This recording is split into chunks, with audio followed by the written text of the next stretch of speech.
AI tools that can more proactively identify those types of content and do that filtering upfront. So it's a work in progress. Thank you, Senator Hirono. Yeah. Senator Sullivan's up next. Thank you, Mr. Chairman. And Mr. Zuckerberg, quite a story, right? Dorm room to the global behemoth that you guys are, only in America. Would you agree with that?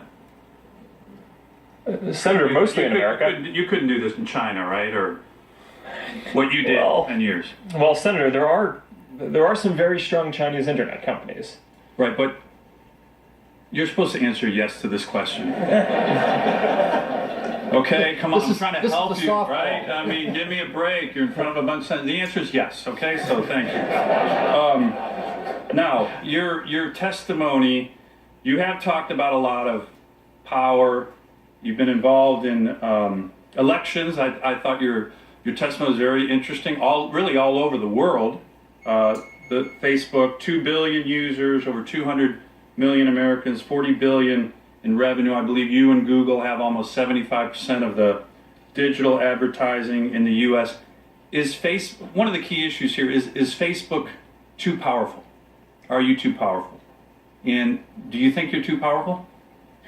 Well, Senator, I think most of the time when people talk about our scale, they're referencing that we have 2 billion people in our community. And I think one of the big questions that we need to think through here is the vast majority of those 2 billion people are outside of the US. And I think that that's something that, to your point, that Americans should be proud of. And when I brought up the Chinese internet companies, I think that that's a real strategic and competitive threat that in American technology policy we should be thinking about. Real quick, I don't want to interrupt, but you know, when you look at kind of the history of this country, and you look at the history of these kind of hearings, right? You're a smart guy. You read a lot of history. When companies become big and powerful and accumulate a lot of wealth and power, what typically happens from this body is there's a instinct to either regulate or break up, right? Look at the history of this nation. You have any thoughts on those two policy approaches? Well, Senator, I'm not the type of person who thinks that all regulation is bad. So I think the internet is becoming increasingly important in people's lives, and I think we need to have a full conversation about what is the right regulation, not whether it should be or shouldn't be. Let me talk about the tension there, because I think it's a good point, and I appreciate you mentioning that. You know, one of my worries on regulation, again, with a company of your size, you're saying, hey, we might be interested in being regulated, but as you know, regulations can also cement the dominant power. So what do I mean by that? You know, you have a lot of lobbyists. I think every lobbyist in town is involved in this hearing in some way or another, a lot of powerful interests. You look at what happened with Dodd-Frank. That was supposed to be aimed at the big banks. The regulations ended up empowering the big banks and keeping the small banks down. Do you think that that's a risk, given your influence, that if we regulate, we're actually going to regulate into you into a position of cemented authority, when one of my biggest concerns about what you guys are doing is that the next Facebook, which we all want, the guy in the dorm room, we all want that to start it, that you are becoming so dominant that we're not able to have that next Facebook. What are your views on that?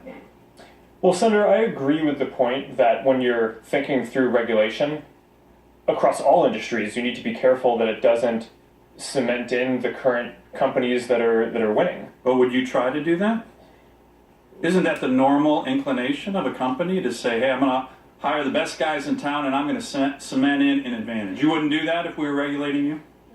Senator, that certainly wouldn't be our approach. But I think part of the challenge with regulation in general is that when you add more rules that companies need to follow, that's something that a larger company like ours inherently just has the resources to go do, and that might just be harder for a smaller company getting started to be able to comply with. Correct. So it's not something that, like, going into this, I would look at the conversation as, what is the right outcome? I think there are real challenges that we face around content and privacy and in a number of other areas, ads transparency, elections. Let me get, I'm sorry to interrupt, but let me get to one final question that kind of relates to what you're talking about in terms of content regulation and what exactly what exactly Facebook is. You know, you mentioned you're a tech company, a platform, but there's some who are saying that you're the world's biggest publisher.